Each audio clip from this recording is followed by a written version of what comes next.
Ashama harka fuune hordoftootaaf daawwattoota gammeetuubii nagaa jaalallii fi tokkummaa araarri waaqaa lafa jirtanitti naaf baay'atu. Dhagaa yeroo dheeraadhaaf sinirraa fagaadheera. Ta'uyyuu sinniisee fagaachuu sinniisee qaari'uu sin danda'u. Maaliif jennaan isin anaaf beekumsaa jireenyaa fi muddannoo hedduu waan sinirraa hubadheef si waliin turuun kiyyaa anaaf dirqama osoo hin taane jaaladheeni. Egaa maarree har'as seenaa jaalalaa durbee tokko isinii qabadhee dhufeera. Kanaafuu seenaa kanarraa waa barattu waa hubattu jedhee yaada. Sinis tasgabbii jaalalaa fi obsaan gammeetuubii waliin turaa.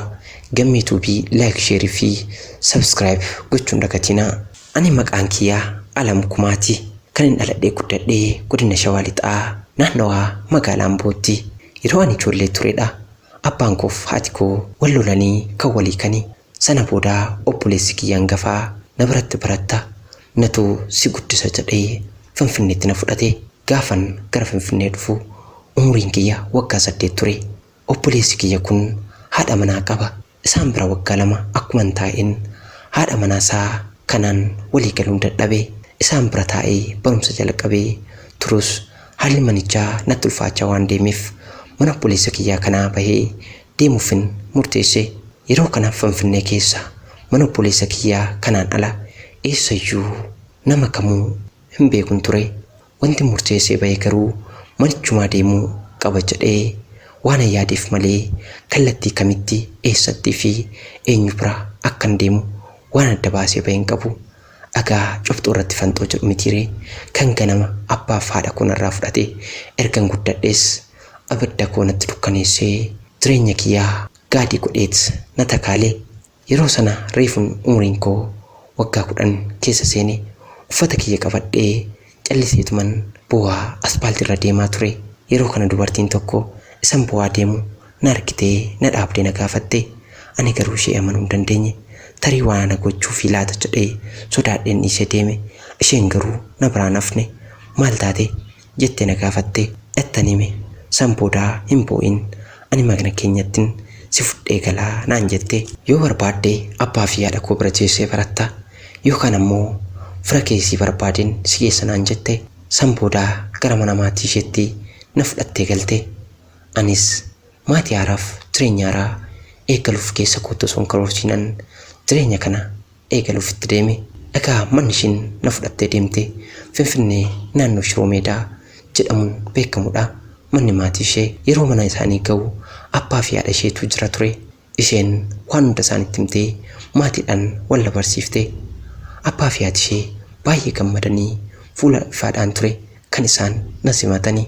Lamaan isaaniituu namoota gurguddoo fi nama isaan gargaarus waan hin qabneef hedduu gammadanii.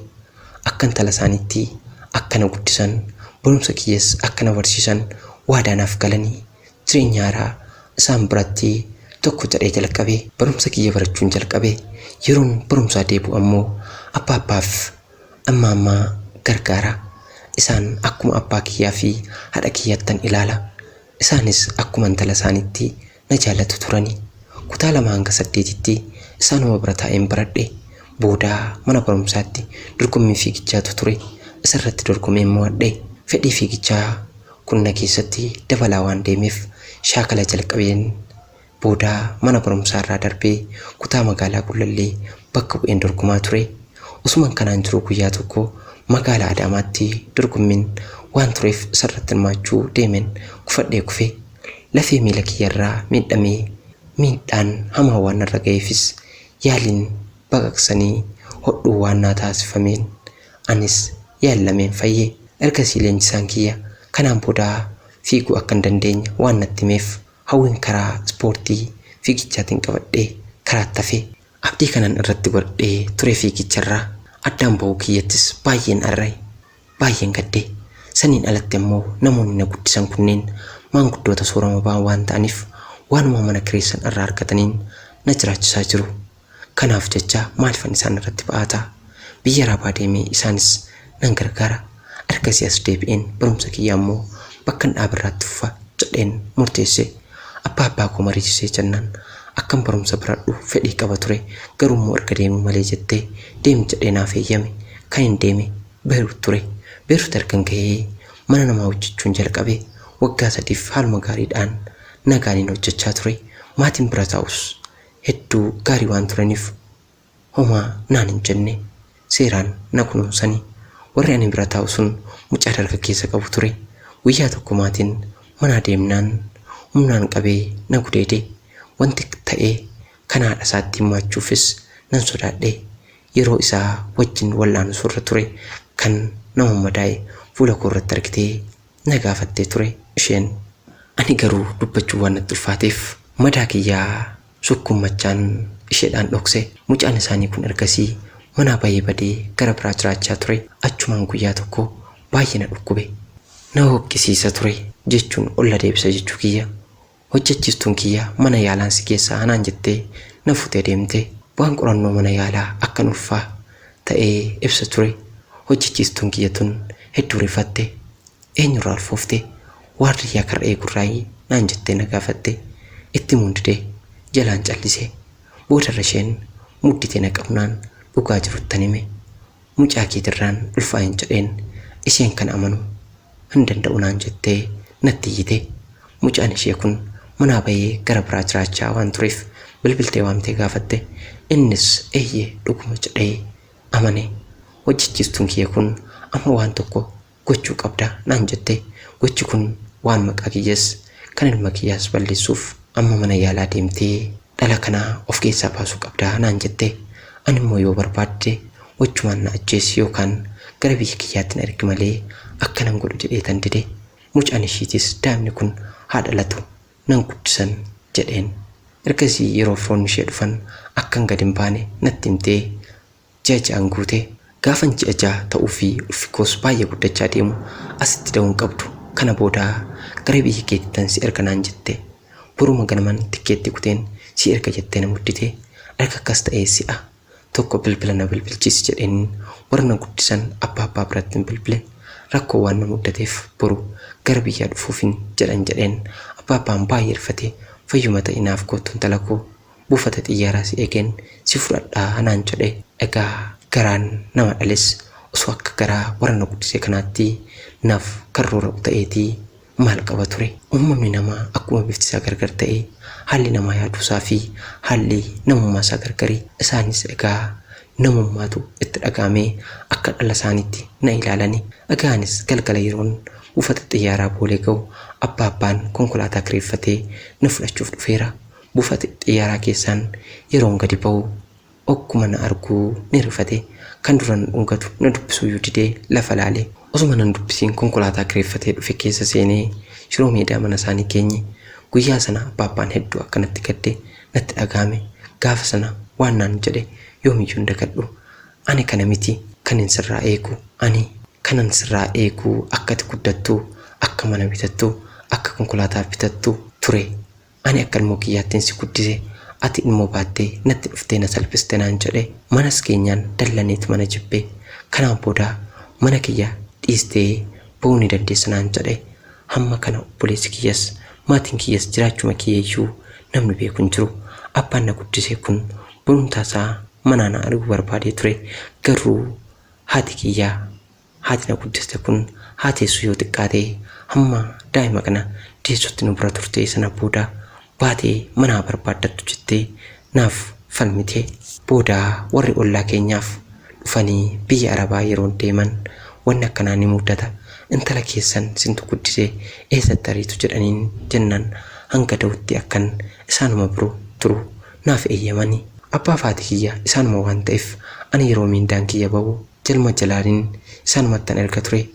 Abbaan akkuma abbaa kiyyaatti waan ilaaluuf birriin ergu keessaa hamma ta'e itti fayyadamanii hamma ta'e immoo akkanaaf ol kaa'an nin itti maa ture.